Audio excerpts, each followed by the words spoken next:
Welcome everyone to Cosmic Convergence, an Experiencer hosted podcast. And thank you all for being here today. Another episode of Cosmic Convergence.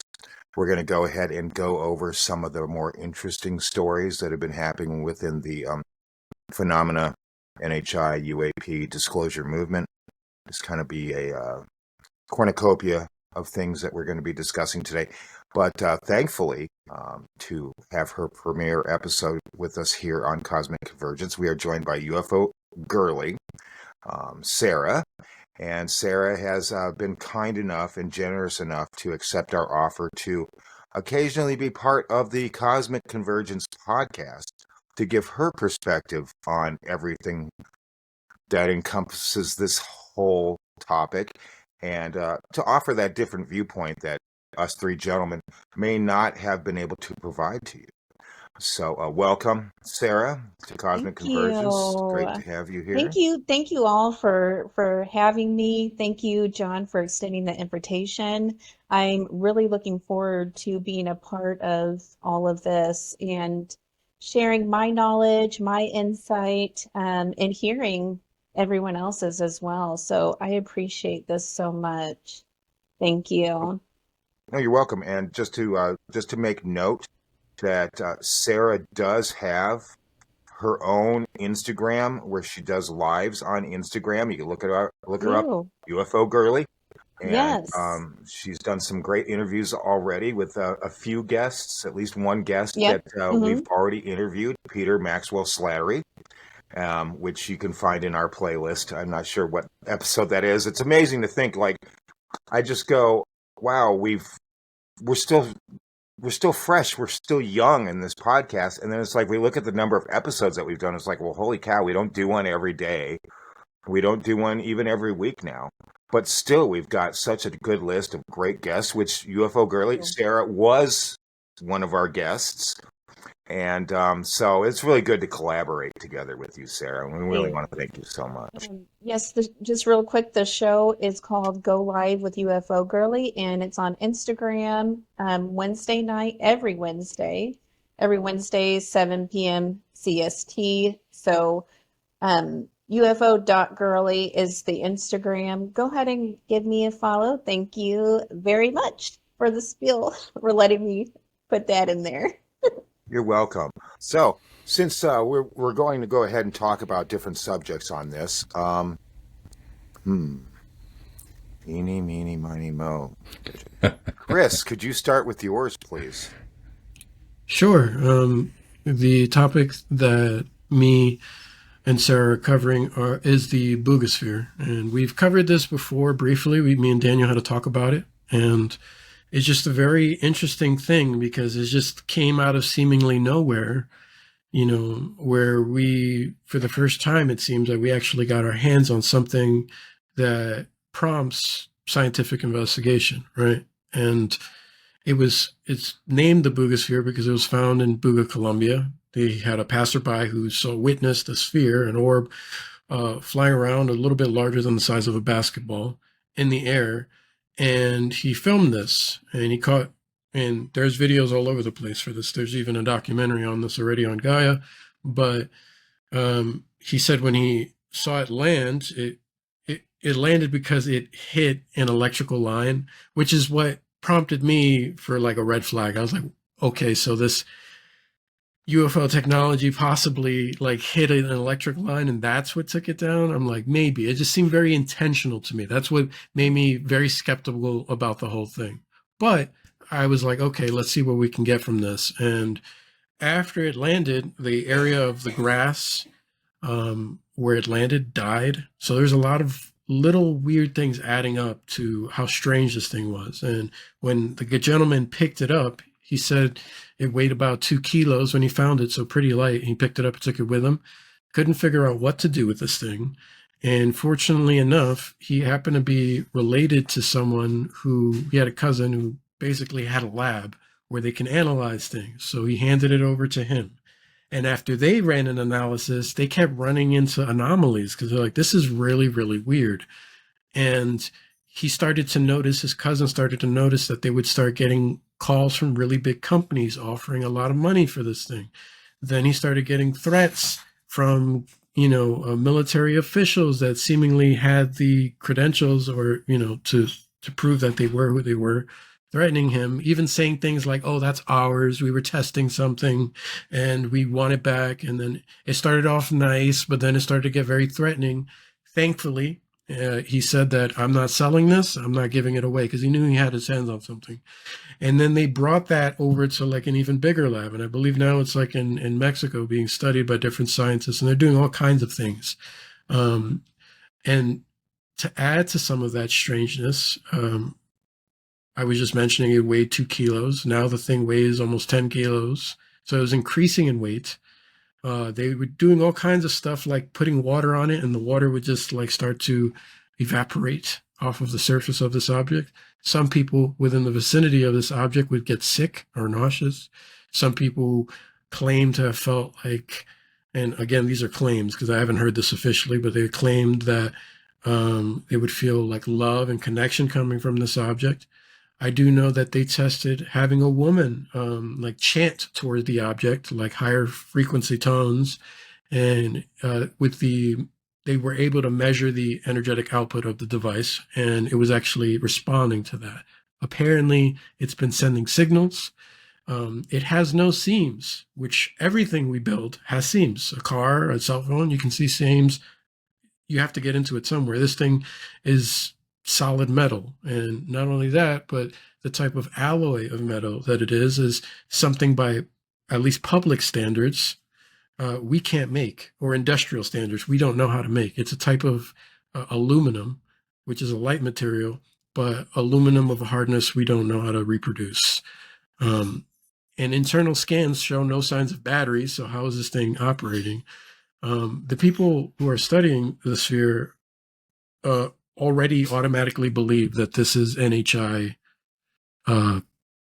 material based on their own studies, but I don't want to jump to conclusions just yet, because it's just like it could be a lot of things. I expected it to be old, but just recently there's been like this, I don't want to say leaked, it was just put out online they took some of the scrapings of the material, and I'm saying allegedly because people are still waiting to hear back from the University of Georgia if this is accurate, but their paper were carbon dates this thing back to 12,560 years old, like that old. And these tests are accurate as I understand it. But until we hear back from those facilities to, saying, yes, we actually did do this, then it's up in the air. But apparently this is from some of the material that Greer took from the object, and then they submitted it for like scientific review at this university.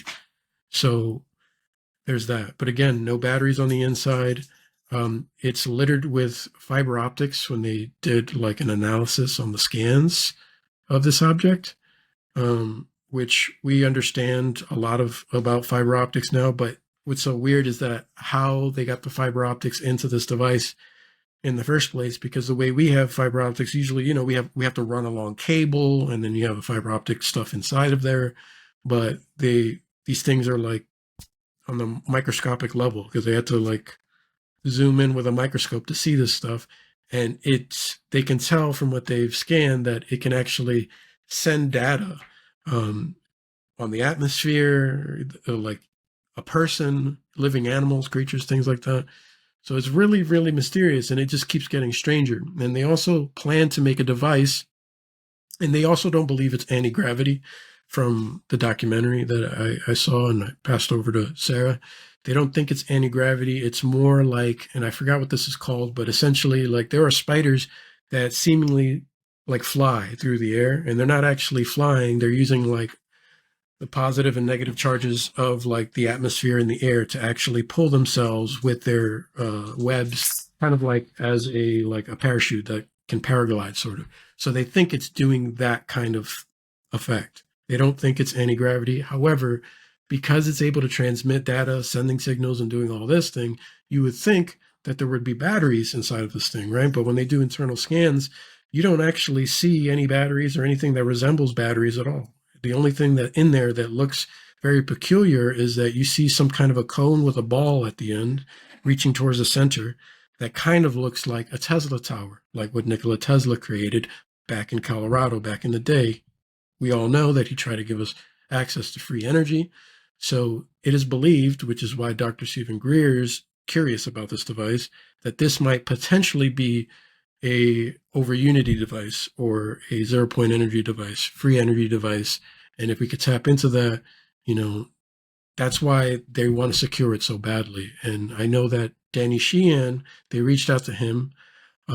His name is Jaime Musan, who's a UFOologist and journalist, who reached out to Danny, and then they had a conversation, and Danny was willing to do like the paperwork to basically make sure that this was open source. So any discovery that comes from this object would be for the public. Anything that's discovered, it's for humanity to know about. And so it wouldn't be taken by corporations. We all know Danny. Danny is, worked on Wall Street. He's been a lawyer for many, many years. He knows the ins and outs of a lot of that stuff, so he knows what to say and what the wording is for that. But that's just something to basically, anyone who doesn't know about this, to a little summary about it. But Sarah, like, what are your thoughts and what did you find interesting about it? This was definitely an incredible find. Although there has been other sightings of spheres like this around the world, actually. They've never actually captured one. So to have this in our hands with just simple civilians, now it's being studied. But yeah, it's very interesting. And they found that it has zero magnetic field around it. And, they tested, did an independent study on this, and finding the fiber optics in the little cracks, and they found that it was made by carbon, nitrogen, and oxygen, stuff that we have here on this earth also. So not only did they find things that we cannot or do not have, properties that we do not have on this planet that we know of, right? That we know of. They also have things of this earth in those fiber optics. And what's also interesting is they found a nucleus in there as well that looks like that Nikola Tesla tower. So I'm not sure, what anyone's beliefs are, about this thing, but I would like to include something that when I tapped into my spiritual team, that they told me. So when I tapped in, and I had a chance to tap into it as soon as we were supposed to talk about this Buga Sphere, I asked my spiritual team about it, and I was told that this sphere is not at all from extraterrestrials outside of this planet, meaning outside, that this was made on the inside. And that we've had this technology since ancient times, this free technology, and it's been hidden from us. So that's really what they were saying. It did not originate outside of this planet, that it's all been made on the inside, and we have these metals. We have this kind of non-energy, free energy, I guess, not non-energy, free energy. And yeah, that it's been made on the inside. And Yeah. it's been carbon dated, like you said, over 12,000 years. And that's pretty much makes sense to me. Excuse me. It makes sense to me that we would have this technology since ancient times, like before Egypt, all of that. We've had this technology. That's just putting a disclaimer out there. Take it as it is, and of course other people are going to have their own perspectives on this, like we all do. But that's my view about it, that it is not, extraterrestrial. Right. And that's why I wanted to hold, and that's why, sorry, John, this is why I had reservations, just because I was like, well, we don't know exactly what it is. I mean, it could be, and that was one of my things, it could be ancient human.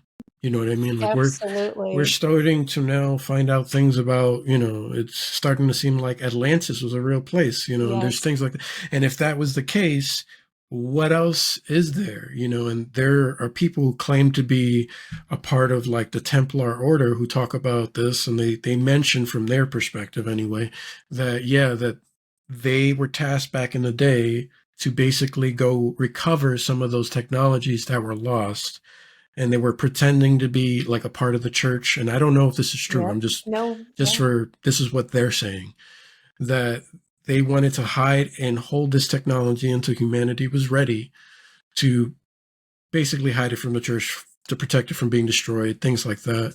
And if that's the case and we're discovering things like this, like what else are we going to find? Like what else is there? I just don't want to jump to the conclusion that every weird anomaly is NHI, because I know that, there are some Exactly. things, there's a history we have not seen that nobody's aware of that has Hmm. happened that we're only finding like crumbs of, you know what I mean? So it's just, it could be a lot of things. And I Yeah. suspected it to be really old. It was one of my Yes. first thoughts. And then go figure, now we have this thing come out now. They're talking about, Joe Rogan's talking about it. You had Congressman Eric Burleson who went out to the presentation where they were sharing the scientific analysis of this object.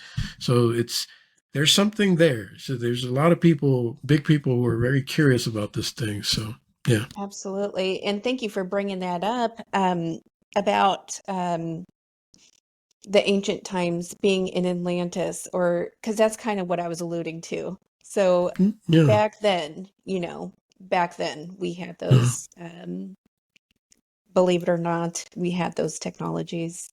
Yeah, that's come up a lot in like hypnotherapy and Hmm. stuff too, where people will talk about what it was like then, that this is not the first time we've been advanced. It's just been Right. different, a different type of advancement. There were different things that we can do that we forgot how to do and are partially remembering how to do. And some of that has to do with like, telepathy, Yep. not just physical technology. You know what I mean? Maybe we didn't have cell phones, but we had something else, Yes. so things like that And we're has come seeing up in it come hypnotherapy. about. Yeah. Yeah.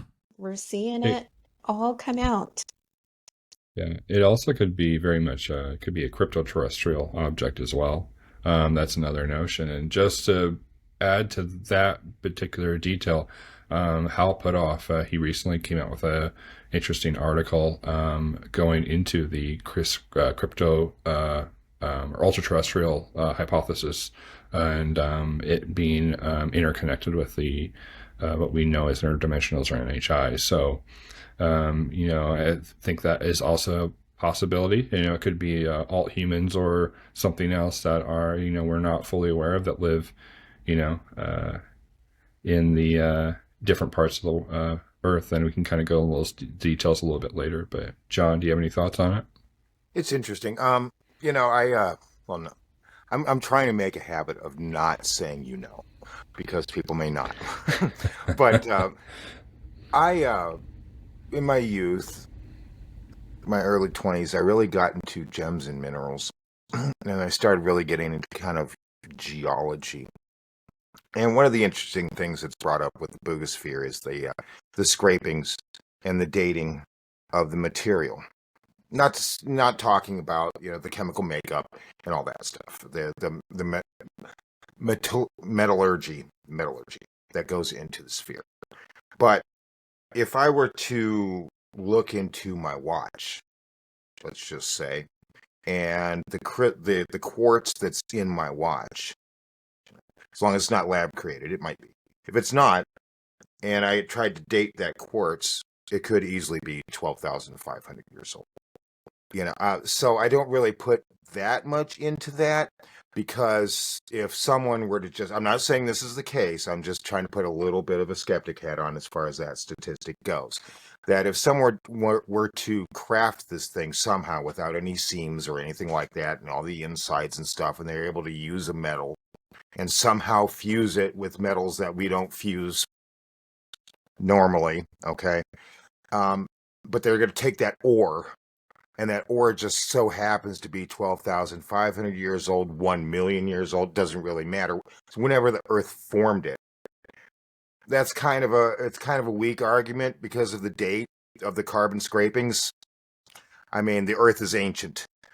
So as far as that goes, I don't put a lot of weight into that. I more put the weight on the Tesla coil that's inside. I think that they had come through with the engravings, and they had tried to decipher the engravings. Now that's up to interpretation as well. But there are a lot of things that are interesting about it. Sarah, you had talked to your spiritual team, and Daniel, you had brought up kind of the good point about the ultra terrestrial, because my first thought was, well, it's twofold. Number one is this: okay, let's say that ancient man, as some of the hypothesis is, created this. My first question is, so has it been, I mean, if it's a free energy device and it doesn't have any power supply, it could be zooming around for 12,500 years, and just so happened on that one fateful day, just go, it hit the power line and drop. Okay, I mean, that is possible. I mean, let's not throw the baby out with the bathwater as far as that goes. But I'm starting to think that, and this is just the interpretation I have in my head, okay, is that it could be something from, interdimensional, transdimensional, something that's in the ocean, because again, and Daniel will touch on this here in a little bit, and I will slightly with mine, but that we have already another species here that isn't necessarily human, okay, that would be considered NHI, that are from our oceans, mountains, Antarctic, wherever where man has not explored to the full extent. Okay, that may be manufactured that and has sent it out on scouting missions, which a lot of orb footage seems to be that way, whether it be metallic orb, whether it be I don't really know, plasma, maybe not, but just kind of energy orbs that Sarah, you catch footage of all the time, and a lot of other people now have started to catch things all the time. Whether it be like things from like the New York or the New Jersey drones and stuff like that. So to me, there's always that possibility too. It's fascinating. I know that Jaime Maussan is. I love the guy though, but he's so, I mean, okay, I'll put it this way: if someone cries wolf all the time, which Jaime has been kind of known to do, at some point in time, they're going to cry wolf because there is a wolf. And who's going to believe him at that point in time? So he may very well have something. It's just like the Nazca mummies may very well not just be a whole bunch of, things put to emu skulls and stuff like that put together, which is funny because the very first time we ever did any kind of episode whatsoever with Daniel, Christian, and I, we did it on Transcendence Channel. We talked about the Nazca mummies, and a lot of stuff has come out since then, but we're not here to discuss that. But it's just kind of interesting. This is what I kind of think about it. I mean, for some reason in America, and we all know this doesn't just happen in America, but for some reason, especially with the debunker community, which, yeah, whatever. But they always go, well, how come this isn't getting studied by, major universities in America? And Chris, you were saying that yes, that supposedly at least the scrapings have been tested at a university in America.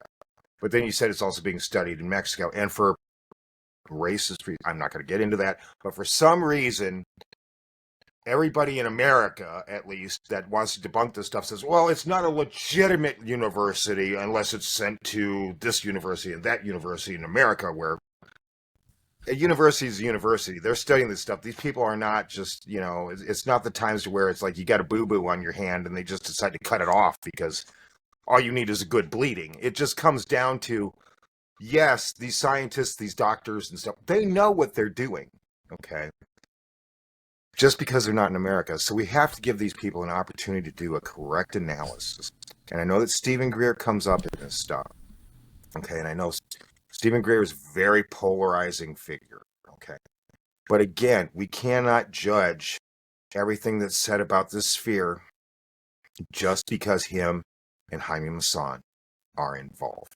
We have to let science, and this is a message to you scientists, stop being afraid to go against your institutionalized norms and start really digging into research that may not give you the answers that you're already predetermined to make when studying these things, okay?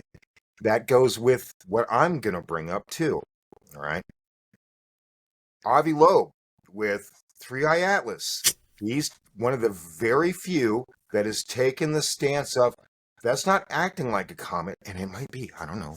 I'm not I'm not an astrophysicist, but it might be. But it might not be because it's doing some strange things that we, humanity, to our knowledge, has never seen an interstellar object do before. Challenge the norms. Okay. To the other end, Jaime Maussan, Stephen Greer, the person that found the Buga Sphere, needs to be able to let more universities take an examination of the Buga Sphere. Under, yes, deep, strong security measures, and I'm not talking about having a government official around. Excuse me, I'm talking about people that they really, really trust, and trust, because people could be caught out, right? It needs to be secure, but yet it needs to be available to people that want to look at it, and the scientific community needs to grow a pair and actually go out there and look at it, right? And not go in with some preconceived notion that it's bogus. If it's bogus, we'll find out. If it's not, we'll find out, right? There's and that's also all I have to say about that. Go ahead, Chris. No, I was just going to say that basically one of the things that we're saying, and Danny Sheehan, I think it was Danny Sheehan who was talking about this.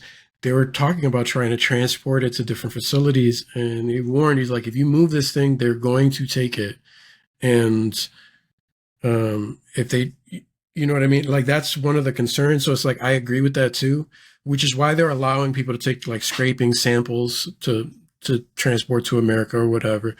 But then I'm also a little nervous because, like, what if it is actually something and you basically transport it? Now it's gone. Now nobody can study it. You know what I mean? Oh, something happened, and then what are we going to do?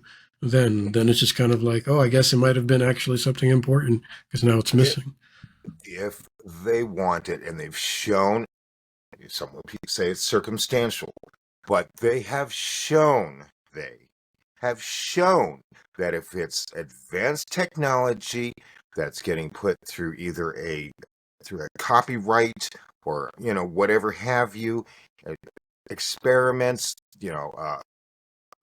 fuel out of trash, fuel out of banana peels, stuff like that, and they want that technology, they will steal it, kill for it, buy it, shelf it, and no one will ever see it again. So if they really want the Buga Sphere, it doesn't matter whether you transport it or not. They're going to get it. Because these guys, I mean, they're just going to lower Tom Cruise from the ceiling there, dun, dun, dun, dun, and he's just going to be there, and he's just going to grab that Buga Sphere, and hopefully it'll sear his little fingers because there's water and there's moisture in his hands. And he'll go, and he'll drop it, and they won't be able to move it. But if they want it, they'll do it, whether you transport it or not. I still think, though, at the same time, this is the first time, though, like, because I agree, because there's that part of me that says they can do that. But then the part of me that disagrees is well, we have so many eyes on it. It's kind of like, if someone puts themselves out there and they're accurate and then they die the next day, now that's suspicious. You know what I mean? So it could be that. It could be waiting for the right time to take something like this. I mean, if you look at the history of people who've tried to, who actually claim to have actually had a free energy device, what happened to them? Because they attacked those people very out in the open. And then, it's mysterious circumstances or things like that. Because we're still, it's still a thing, but that's what's happening. There's a history and list of names of scientists who have oh, I know. Gone. And then they just they change the subject, they move along, and people go, who? Oh yeah, he walked in traffic. Next. So it makes me wonder is it actually a free energy device? Maybe that's, if it isn't and they know that, maybe that's why they don't really care so much. I don't know. I'm just thinking, my mind is spinning with all the, how did we get this? Still skeptical of how we got it in the first place. You know what I mean? How do I know that's not some, not trap, but like just Well, another distraction or something like that. You know what I mean? I don't know. Sorry, Daniel. there's also Sorry, go ahead. no. I was just going to say there's been history of devices being found, though. I know that Grant Cameron had mentioned a few of those examples in his videos going over the sphere.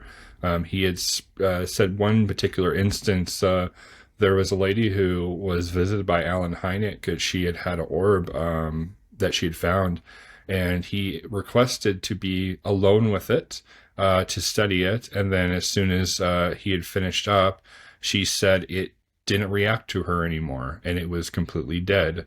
And she said they had took the sphere, and they said after he had taken a look at it, there was a seam, and on the sphere, whereas before she had taken it in to get scanned, it didn't have any visible seams or anything like that. So, could we potentially be, looking at, them transporting it, and then there being a cover up and replacing it, and then they're like, actually it's there's nothing here, it's actually fake. That could be something that they've tried to do.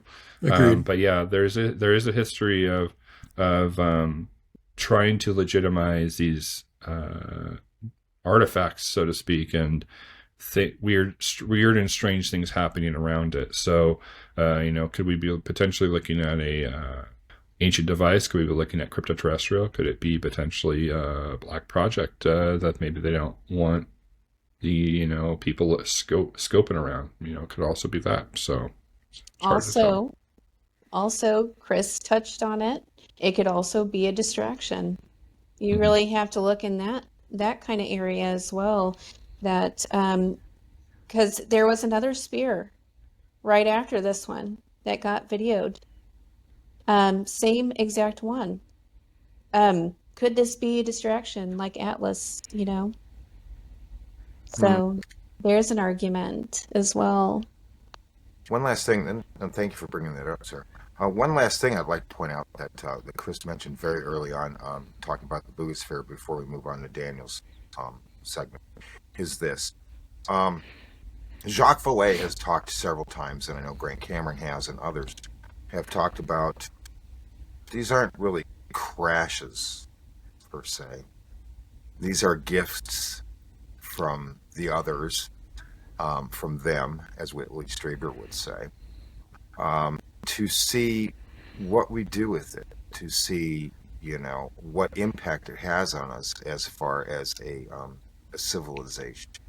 And, thinking about it, it's just and it just falls down.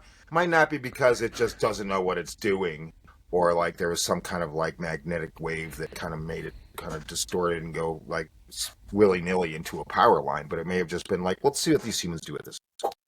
And they just throw that volleyball over the net, and instead of us hitting it back, it just lands right down, and they go, okay, let's see what the humans do with this.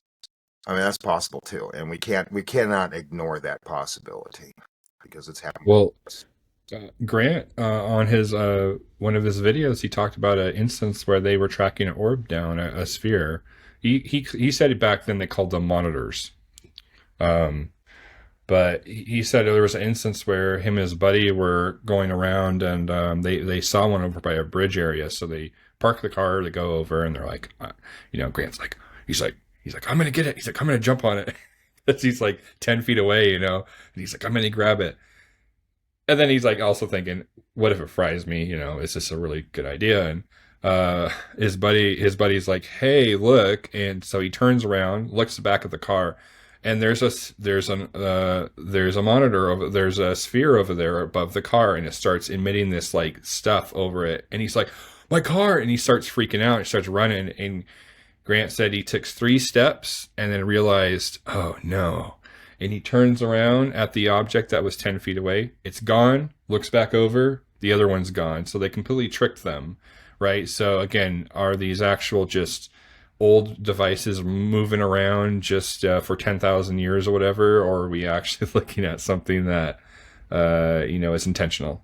And I think that, right, the intelligence aspect, we cannot shy away from that, or the gifting, so to speak. So I think that's a good angle to come at it too. And regardless, I feel like regardless of what's happening, because I feel like anytime anything comes out, we have the debunkers immediately going towards debunking, which they're already trying to debunk the hearing footage and stuff too now, and all this other stuff. But I feel like this is a time in our history where I haven't seen so much stuff come out so frequently. And eventually, I feel like something is going to happen regardless. And I'm not talking about 2027 or any of that stuff. I just feel like eventually you're going to have to accept that something's happening, and kind of wake up to that regardless. And especially now that everyone has cell phones and stuff like that. But it's just, don't you guys feel that? Like, it's just weird. Like, we have all this stuff, regardless if this sphere is real or whatever. We're having hearings where people are having personal sightings. People are having personal individual connections with beings and stuff like that. People who were skeptical before only to have an experience and they're like, okay, I guess it's real. I just think that at the very least, oh, sorry, I'm going to finish with this last thing. At the very least, I think that people are going to come to a conclusion that something happening is real, even though they may not know exactly. It all has to do with the rise in consciousness of this planet, all these sightings. And this really goes in cycles, to be honest, cycles of knowledge. And we are in that specific cycle where the consciousness is raising, where we're remembering, where these things are happening. And a lot of it can be distractions. A lot of it is not distractions. It's the real deal, and we don't know what this thing is for sure. Hopefully we can get some more evidence on it, and I'm sure other things are going to be coming out as well. I'm sure a ton of things that we've never seen before, to get our pots stirring, to get our minds stirring about this subject, and to know that there's other lives on, planets. We are not the only ones here on Earth. So, yeah, it's all going to come out sooner or later. Sooner or later, they can't, Can't hide it forever. Can't put the toothpaste back in the tube, right, Chris? That's one of the things you like to say. Thank you, Sarah. That's really good. And speaking about other things, Daniel, would you like to go ahead and discuss your topic for this episode? Yeah, so recently, it was, I think, about a week ago now. It's really hard to judge time nowadays, but Tim Burchett had a particular clip where he shared some of what he suggests is underwater bases where these craft are actually coming from. I know he has mentioned, too, with the New Jersey drones, that they were moving from a location out in the water, and they were coming from these positions. And I know that is what Birdie we had on the show, a remote avid remote viewer. She saw these objects coming out of this singularity out in the ocean. So it was very, very interesting. But yeah, I'm going to go ahead and play this clip. These are entities that are here on this earth, that have been on this earth, that who knows how long, and that we think they're coming in from way out. Maybe they did millennia ago, but they're here, and they're in these deep water areas. And that's why, like we say, we know more about the face of the moon than we do what's going on there. And we have a higher propensity of sightings around these 5 or 6, I believe, deep water areas. And so to me, it just it creates a question there. And then when we have naval personnel telling me that we have these sightings, and that there's these underwater craft they're chasing that are doing hundreds of miles an hour, and the best we've got is something that does maybe just a little under 40 miles an hour. So I got a lot of questions about that stuff. All right. Yeah. So that was again Tim Burchett sharing his opinion on the underwater bases, which has been mentioned quite a bit by experiencers over the decades, and then also by military officials as well. I know that we've also had a friend of ours we've had on the show. We've mentioned, the talks about underwater bases and other things like that. And, I think a lot of people would just direct majority of suspicion towards the oceans when it comes to strange things. But I think it's been really cool to hear more and more people talking about the notion of underwater bases, and of there being craft that are apparently there are a lot more craft in the water than that we see in the sky. So that's very interesting. And then we also had Gallaudet talk about his instances of hearing about craft flying under the water and having military personnel in submarines, noticing these objects that are sailing by them at breakneck speeds that are fully impossible for even our highly advanced drone submersibles that Lockheed and others are developing, that they wouldn't be able to cruise at those speeds. So I think it's very, very fascinating. The other, what was it? I think it was last year where Lou Elizondo mentioned on a podcast that there was a particular instance of he knew of, there was a satellite recording of a oil rig and then an object the size of the oil rig zooming past it underwater at no displacement or anything else. And he said very strange things indeed are in the ocean. So I thought that was an interesting clip. Thoughts? I mean, it's the perfect place to hide. Oh no, I just said it was the perfect place to hide. Well, the ocean. It is the perfect place to hide, yeah. Yeah, they've talked about that, of if there was interplanetary groups that they wanted to traverse, either craft or make locations of bases. An area of water would be would make the most sense because of radiation and other elements. It's the most consistent across the board if you're going from planet to planet, especially at different temperature zones. Yeah, and we can only, at least with our current technology, go so deep. Yep. Well, David Fravor stated that when they saw the objects, that it seemed like there was a bubbling of the ocean, which I know some skeptics like Mick West would say, well, that was just a pack of whales. But there was, this disturbance under the water as the Tic Tac was up there hovering above it, but it seemed like there was a craft that was under the water. I don't think this is whales, with a little bubble thing. They put in the dish. I don't know. It's pretty. It's a good argument. I'm just saying. I'm not saying whales aren't capable or intelligent enough to blow bubbles. They obviously are. They do surface. Attached to balloons. But as far as being right underneath a Tic Tac object, I don't think that is their dispensary device. It's just kind of one of those things that, you heard about this, going back to Atlantis there's proof, there's starting to be proof that there could be at least, proof, but there's speculation on several locations where it could be. Well, it could still be under the ocean, okay? It could still be in the ocean.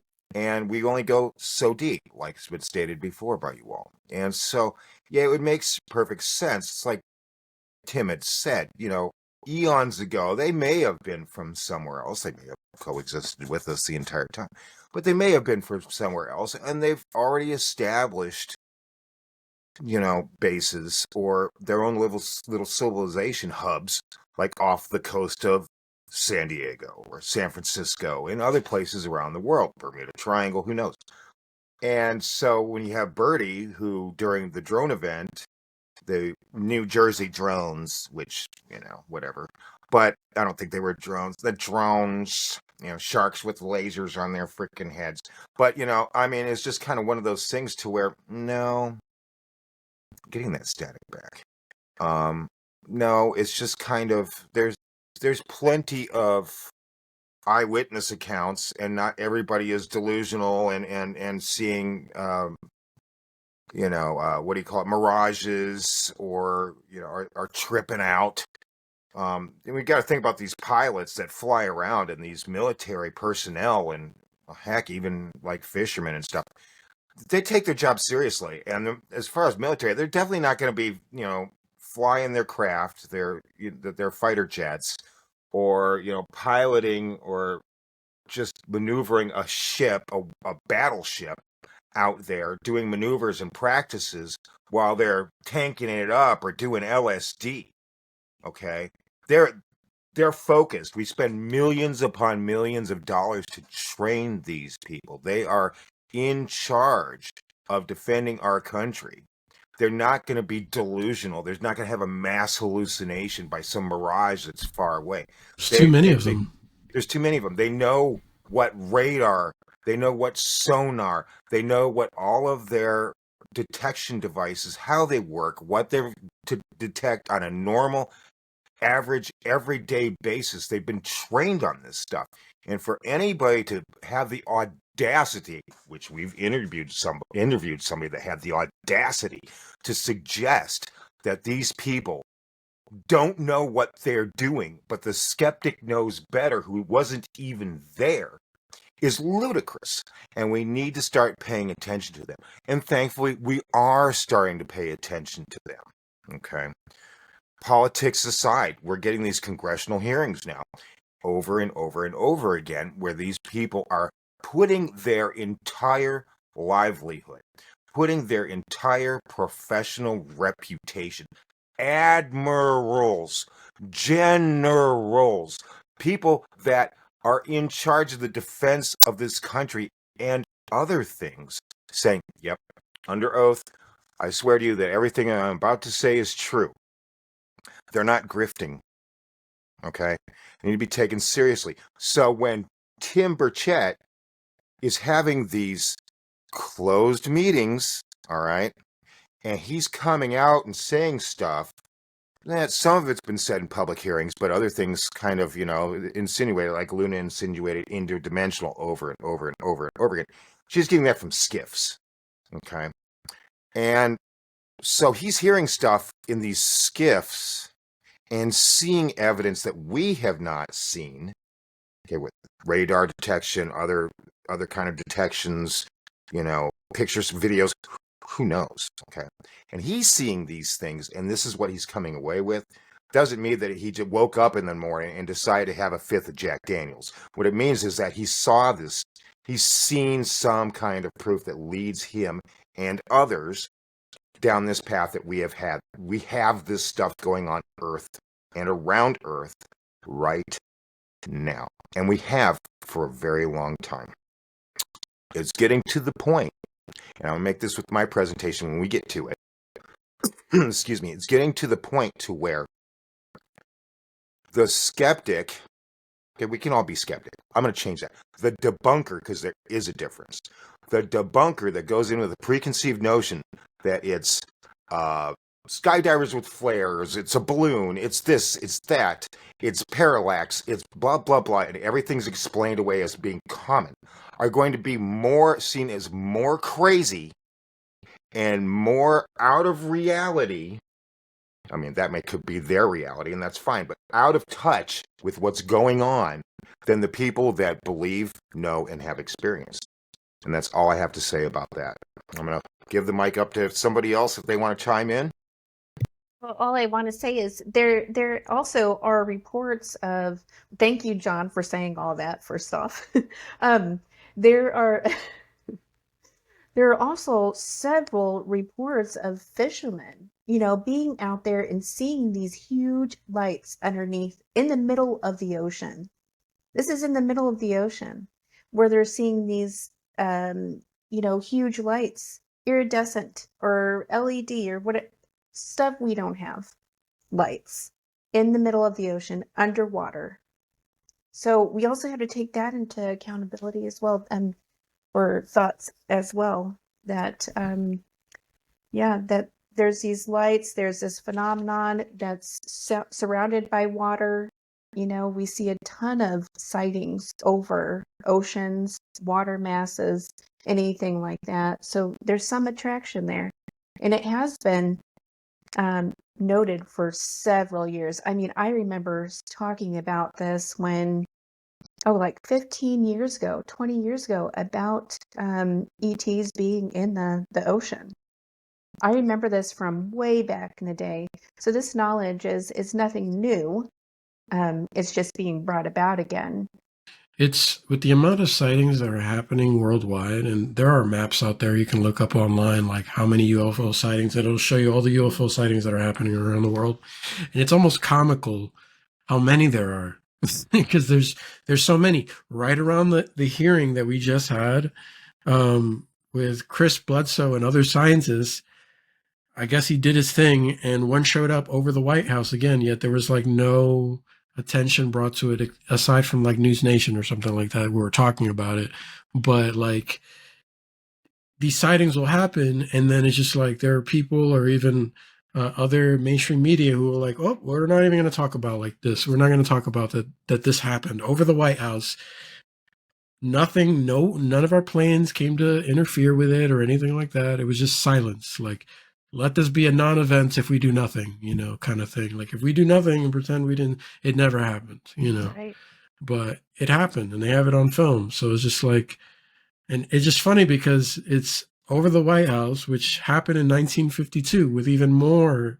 I think this time it was just one, but like in 1952, we had them do the same thing. And when our Air Force did go out to like intervene, they were playing around with them. The craft were like dodging them and doing these maneuvers that our devices could not even keep up with. That it was kind of funny, you know what I mean? Like, and that's 1952. That is a long time ago. So like, if it was us and we had that technology a long time ago, you know what I mean? That adds to the allure to this, I think, because it's like but Chris, it's all Lockheed. It's not an HI. Lockheed was doing that stuff back then too, Sure. very much. Oh my God, yeah. I wonder how much Ross Coulthard got paid to say that. But anyway, I mean, if people want to look at some really old footage of what we're still seeing these days and what stuff that Christian just talked about with the White House, that flap or another flap during called Battle of Los Angeles. Look at our first UFO yes, UFO no, UFO maybe so episode, I believe it was, Daniel, where I played that stuff from that old UFO movie that actually had the footage that the military gave to the filmmaker and said, put this and make this into your film. And it's actual footage of the same stuff we're seeing today.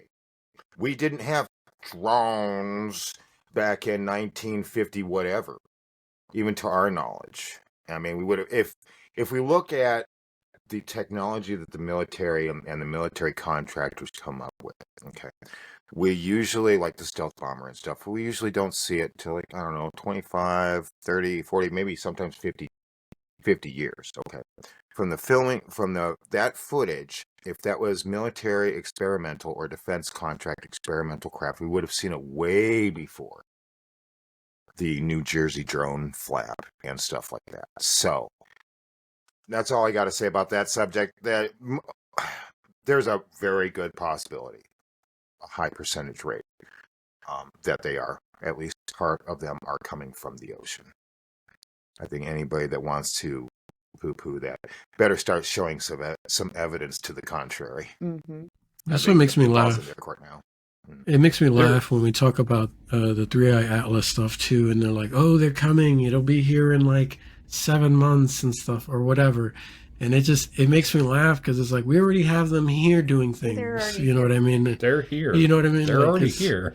Even if that is something, it's like I don't know what the hell that is, but we already have UFOs here already. Like I don't get it. Got to be careful of that taxi shuttle out there while it's the same. Like, they're already here. What are you talking about? Yeah. That's a roach coach. It's just bringing them burgers and pizza because There you go. they're just getting their supply run. That's all it is.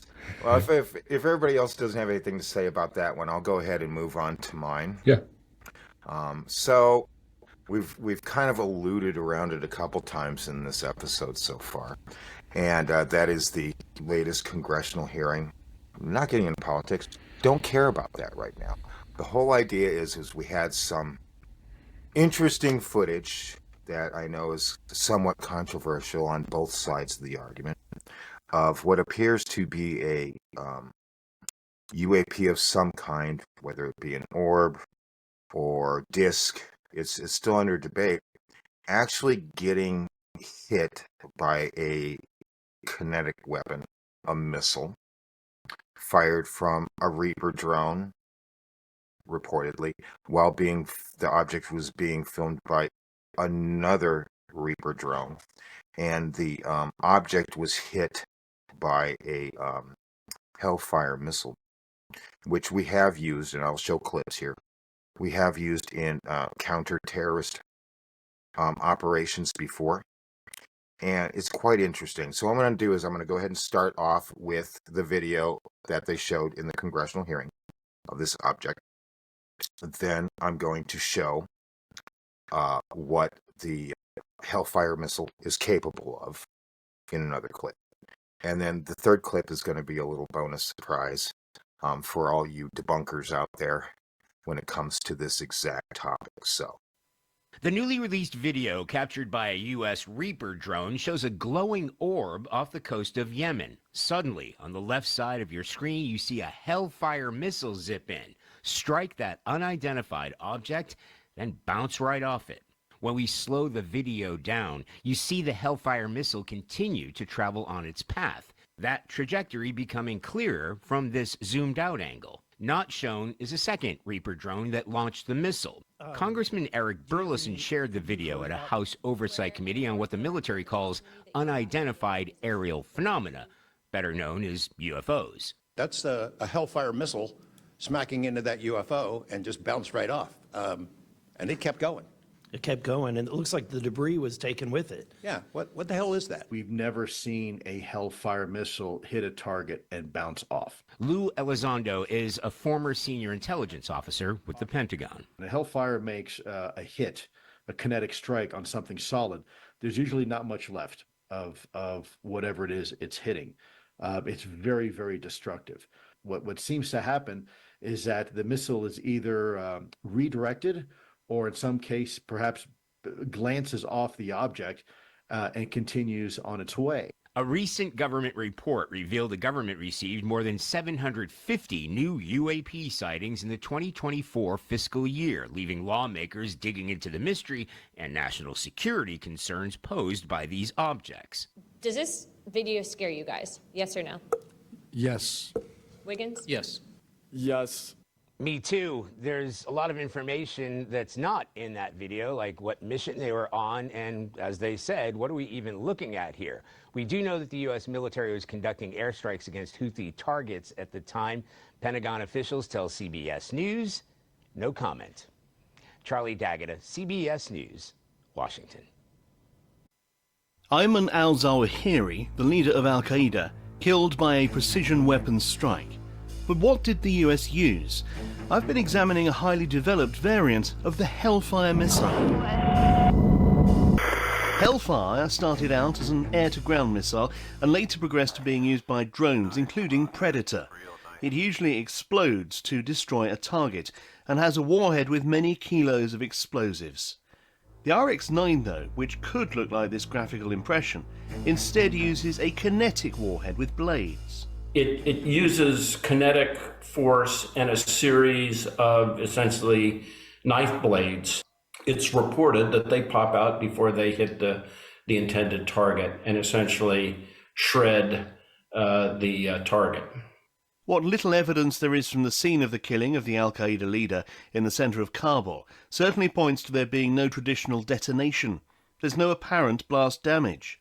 All of this points to the RX-9 being used. And it highlights another of its strong points, the ability to minimize collateral damage.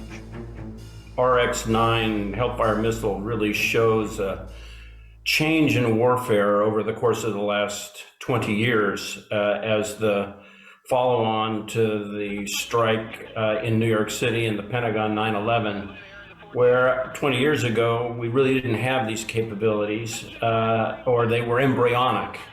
The CIA was working on them, as was the U.S. military, and other countries were developing drones and thinking through concepts of operations.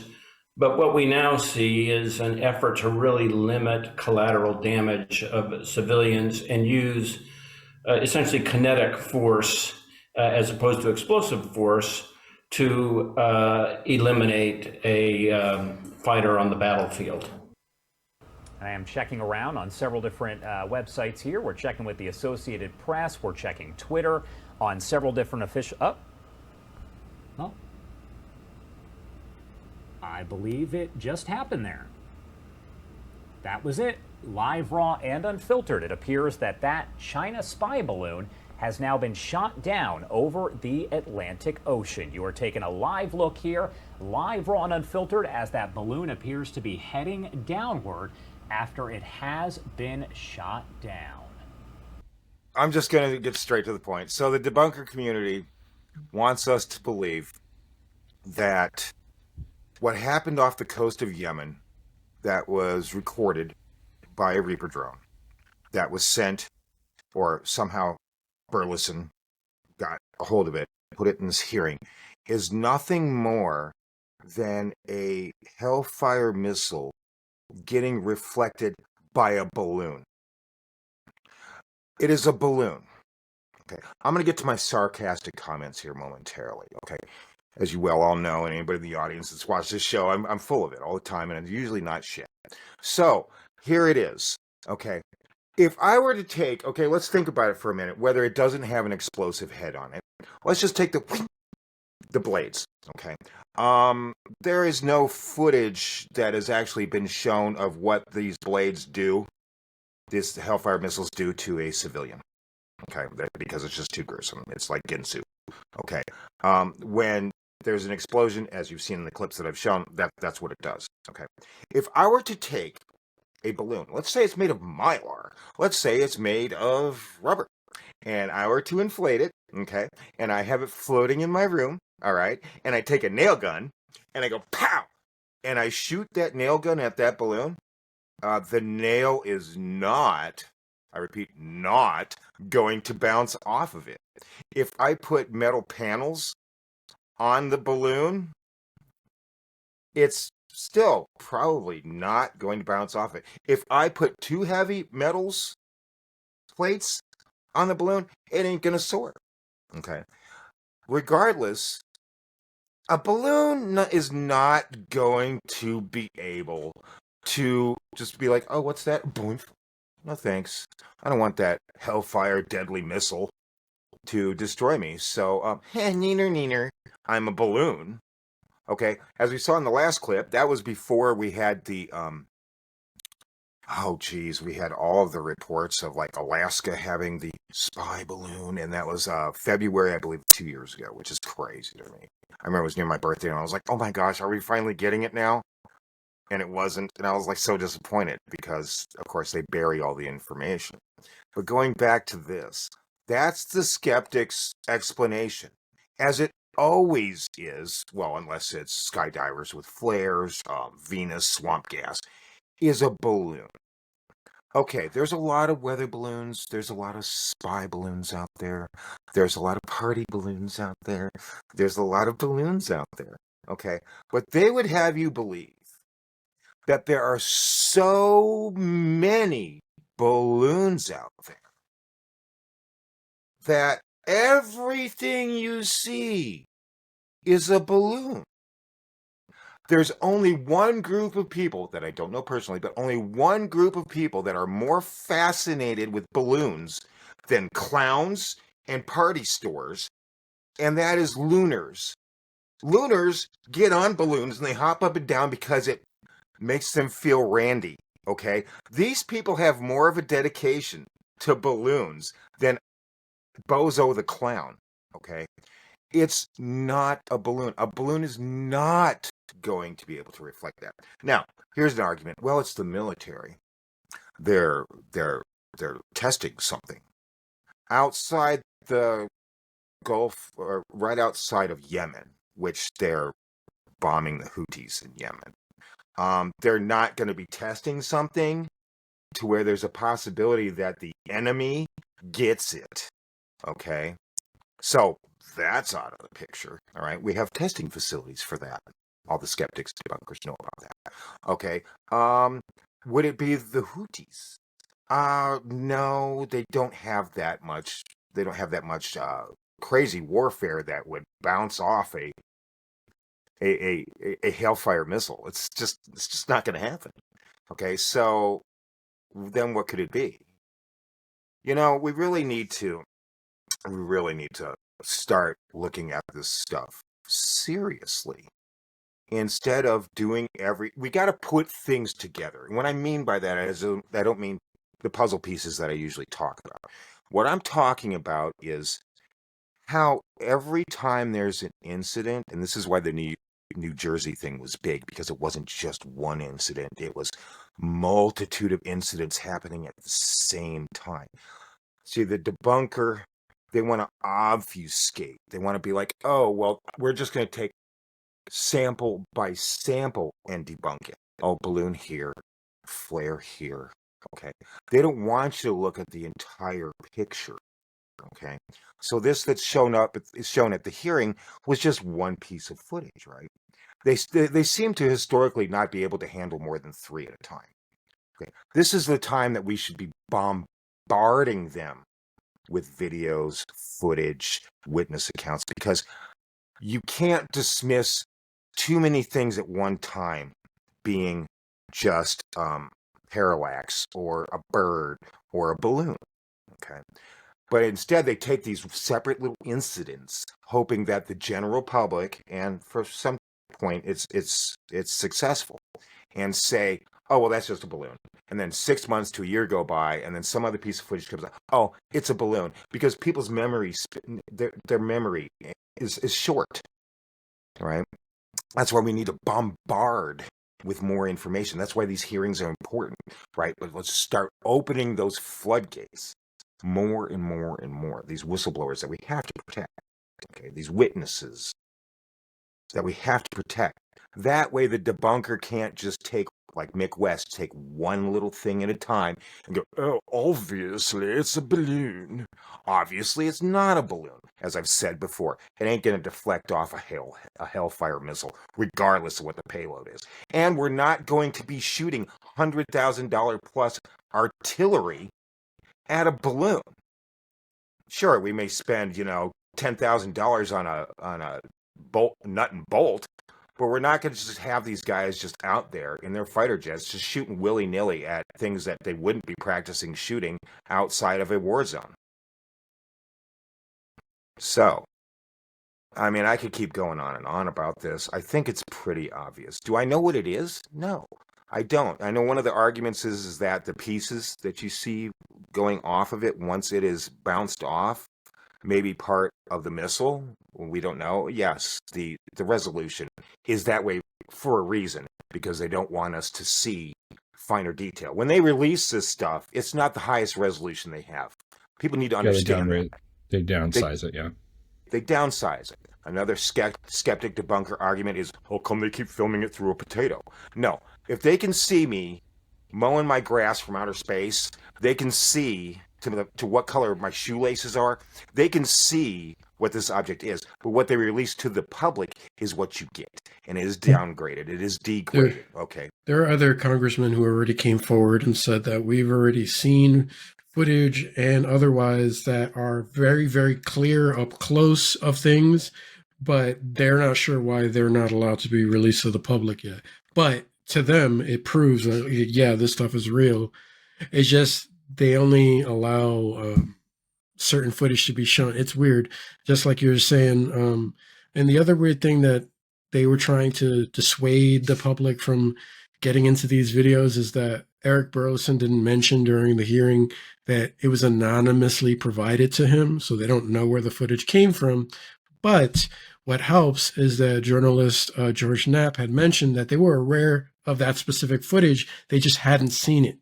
So the fact that he was able to say, now that I've seen it, I know it's real, that helps to validating that this is like actual footage that was released. Okay. As well. And part of what you guys explain here, just real quick, I also want, if you don't mind, to add in what's your theory about what that object is? Okay, as far as the way it travels, what it could be, and then I'll throw mine in last. But go ahead, continue on with this conversation. I'm sorry. I just wanted to quickly add. So, you've shown the first clip, the different whistleblowers on the third hearing. Dylan Borland, he is the third one that said it scared him. Just to clarify, this is a man who has clearances. He specializes on understanding weapons platforms as top secret ones that he's not able to talk about.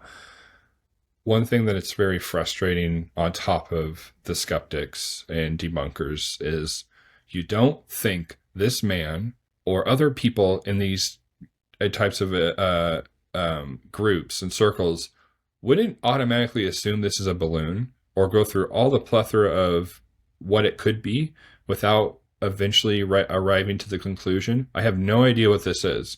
He specifically goes into as well, I believe during the hearing, he said, I can tell you, you can show me footage of a top secret weapon platform or a drone or something like that that's operating.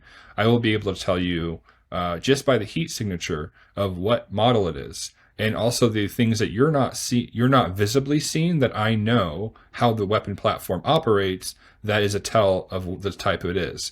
So you have these people that have this level of clearance and understanding and know-how that do this for a living. Again, it's the same argument that comes back at, pilots.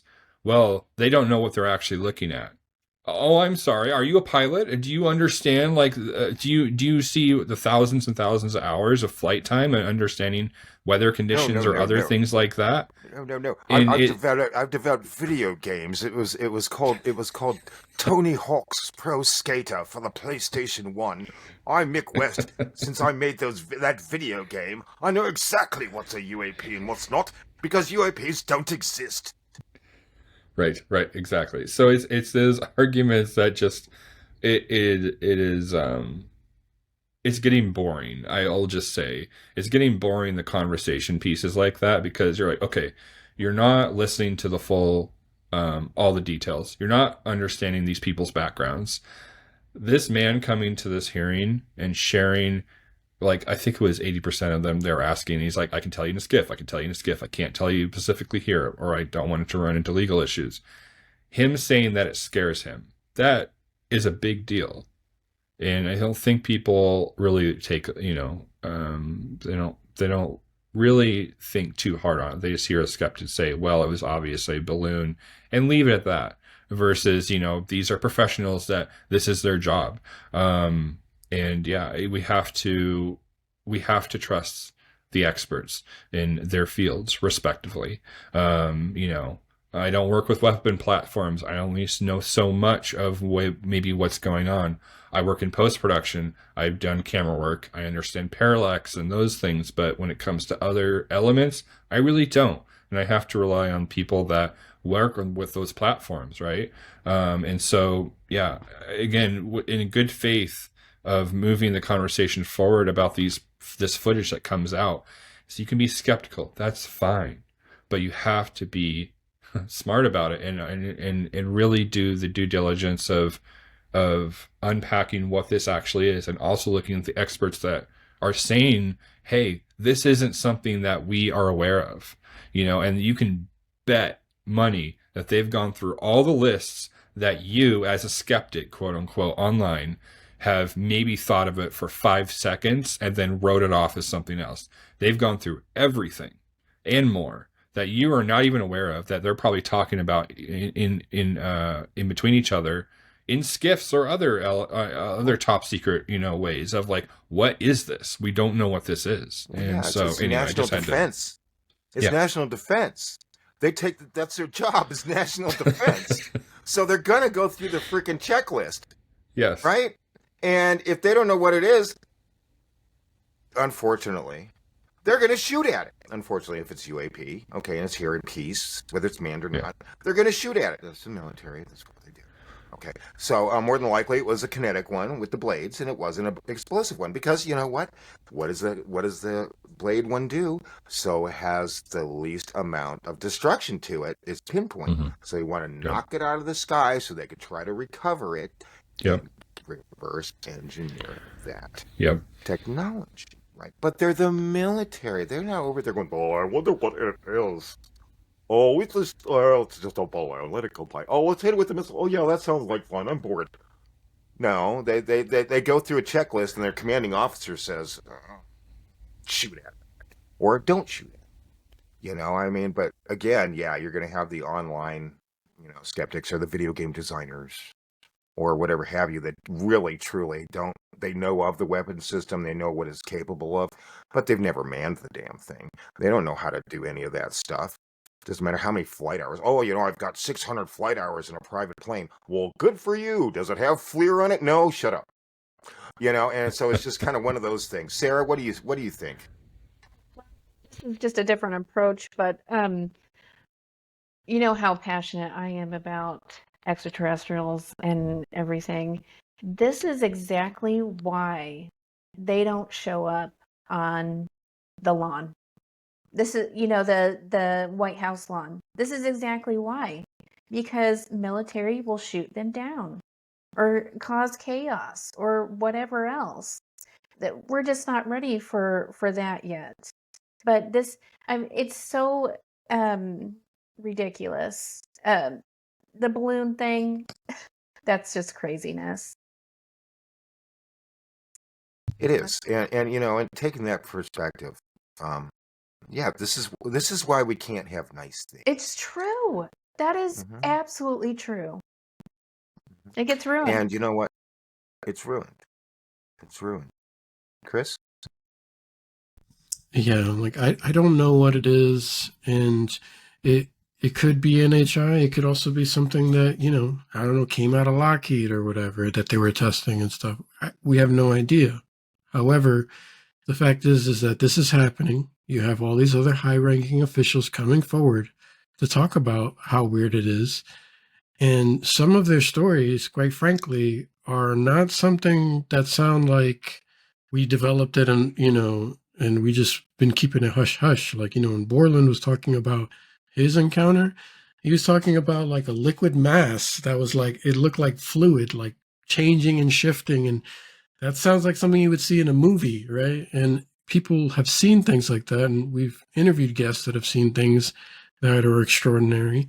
And the fact is that if people are still getting stuck at the door and like arguing over whether it's a balloon or not, you're missing the whole point. And I feel like when it actually comes out, you're going to be so far behind, and people are going to go to you. People are not going to go to you anymore because you were the balloon guy. You know what I mean? Like they're going to be like, you know what? This is the person I should not be going to for information because he's obviously, not thorough. You know what I mean? Like he's not taking into. We have to be open-minded about this stuff.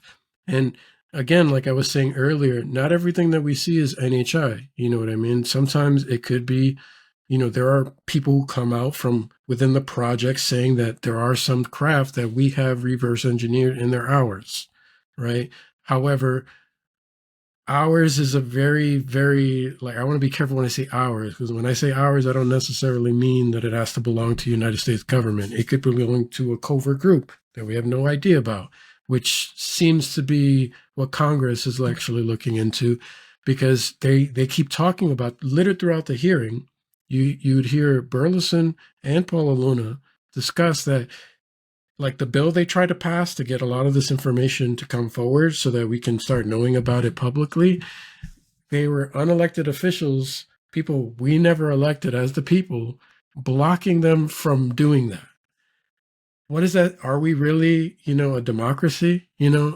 Are we really in control of what's actually going on? You know what I mean? There's so many factors to think about, including the NHI that we're unaware of. But I'm just saying that if that's the case, that we have to worry about unelected officials blocking information from reaching out to the public, this is a lot bigger than we really think. And we have to start asking those questions because there's a lot of breadcrumbs.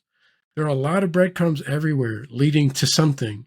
And it just frustrates me that people are still stuck at, like, what John was talking about, Daniel was talking about, Sarah was talking about, basically like to be caught on balloons and all this other stuff. That's I feel like that's part of the distraction, talking about balloons. You know what I mean? Like, Sure. and I'm sure, we have other things going on, Epstein and all this other stuff. But at the same time, this is just as important, and we have to pay attention to it. And I'm glad that more attention is being focused on it now.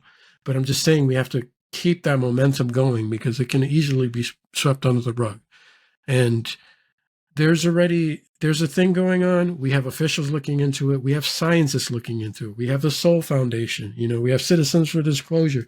Too many movements like coming together to show that this is happening. We've had presentations presented at Yale University. Like, what does it take for you to like actually start being like, okay, maybe there's actually something to this? Because it's like there's a lot of big groups looking into this right now. And I'm not saying or trying to change your mind. You can still go about your day, but at the same time, just like, we just, when we first discovered what precipitation is and stuff like that, there's something there, is what I'm saying. There's something there. Yeah, I would say for me, I'm going to err on the side of it being NHI. It's very strange in the way that it's traveling, and the way it blobs, almost like when it's hit. Yeah, it's like I a was liquid. trying to find it while we were talking about it, and I can't find it now. I'm worried that it got deleted, but there was a Reddit post someone did where they were going over the footage, and they specifically said, anyone who's been around the topic for a while, do you guys remember about people talking about when the craft defend themselves, that these hammers come out? They look like a hammer almost. It's like a weird like shape. And he was going over with each of the blobs that it kind of like pop, like, so when it gets hit and it pops out and you see these three objects, he was able to zoom in. They all had the exact same shape. So it was interesting. People trying to make, theories on what it could potentially be. But I think when it comes to how we know that the phenomenon operates, when it comes to probably more of the interdimensional aspect of it, I would say that's probably an HI. It's going to be what I go with in that regard, versus it being nuts and bolts. Yeah. Thanks, Daniel.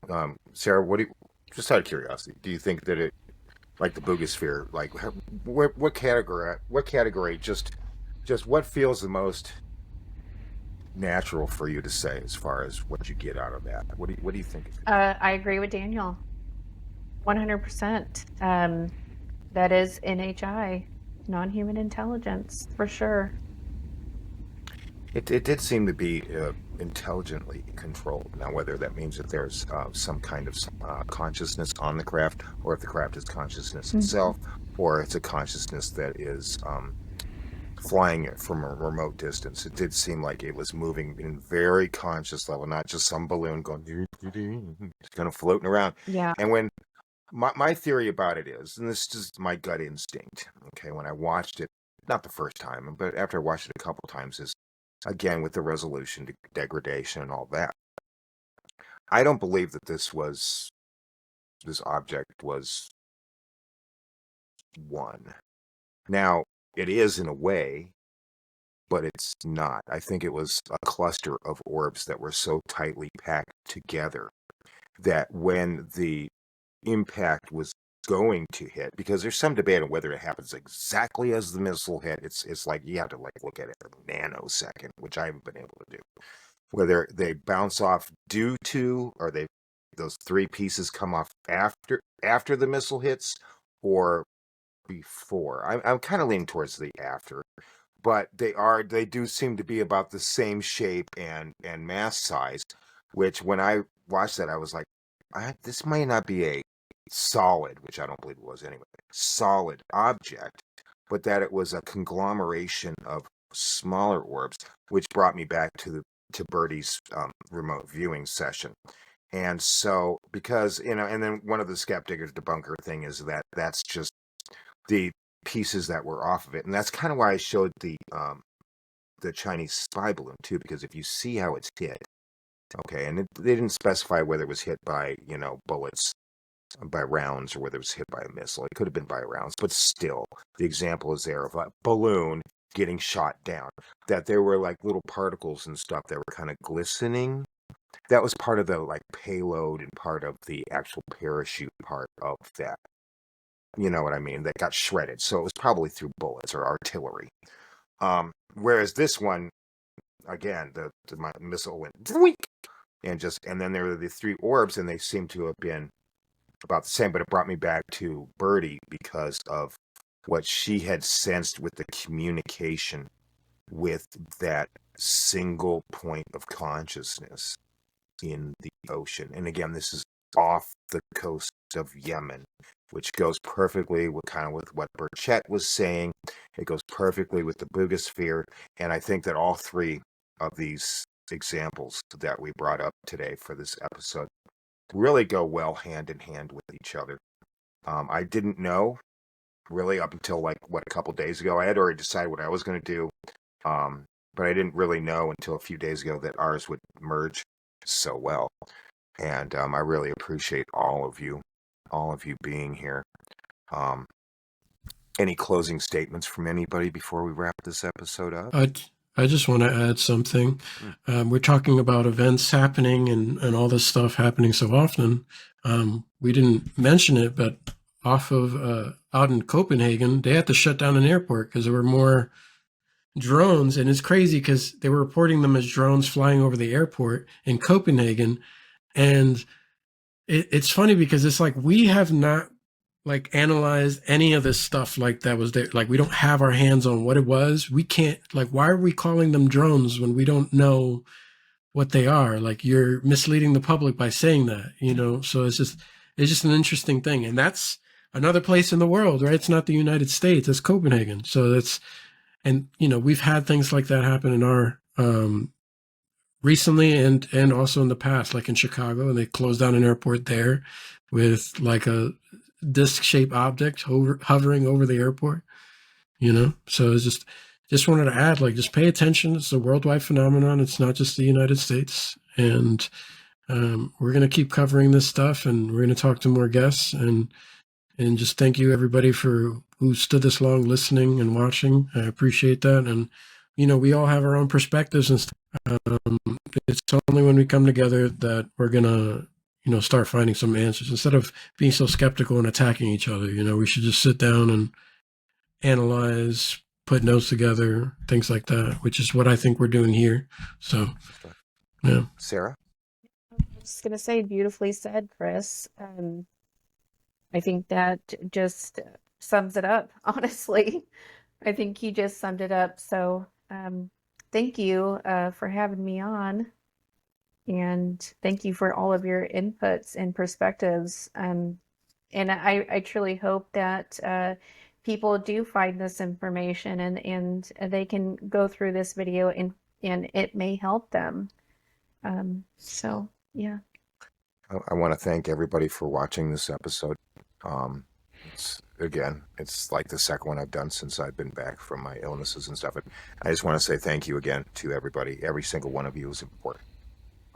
Even if you end up watching this video 3 years from now and it's the first time you see it, you're still just as important now as you will be 3 years from now. I hope that we did Matthew some justice with this episode, and I hope that we did the phenomena and the search for answers some justice in this episode. I believe we did. We can't. Why is it that we always are able to settle for less? We should always only settle for more. And that more is from everything in our daily lives, how much we make an hour to wanting to know the answers as much as we possibly have right now. Okay, we'll never truly all have all the answers, or else we'll stop learning.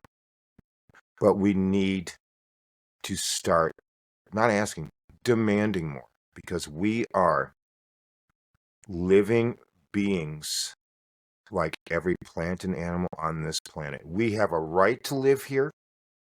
We have a right to know what is going on within this sphere and beyond, to be quite honest with you. We are all children of the earth. No one has the right to withhold information from me, anybody on this panel, or anybody watching this, skeptic, debunker, or dog. Okay? We all deserve the truth, no matter how hard it is or how soft it is. It's our right as human beings. And I still say this. I'm going to ask people to kind of just imagine with me. I've said this in an episode before, and then I'll let everybody go. If, and I believe that they are, I don't believe I know, because I've had my experiences, as everybody else on this panel has, that NHI, aliens, interdimensional beings, the phenomenon is real. And they're here to impart some kind of message, whether it be a negative one, a positive one, or if an indifferential one. Let's say, for the sake of argument, a positive one. If we can learn from that, then in 1,000, 10,000, 1,000,000 years, we can be the ones to go to a planet that has life out there and pass on that same positive consciousness-based, love-based reality and change another part of the universe for the better. We can do that. We can be the NHI, right? It's not just sending a probe or a little rover to Mars. We can go out there like they are here and teach. So we can all reunite with the Creator, with the universe, and be as one. Thank you, everybody. Thank you again, Sarah. I hope you decide to come back and join us. And, you know, if one of us isn't able to make an episode or something, if you're available to be on our panel again, that would be great. And again, everybody, she's on Instagram. We'll put the links and stuff in the description of the video. It was a great time. Thank you all. Love you all. And love everybody in the audience. Like, share, subscribe, all that stuff. Not so the algorithm can give us lots of money, but that way we can get the message out. Thank you so much. Thank you for watching Cosmic Convergence. Post your comments down below, please. Thank you.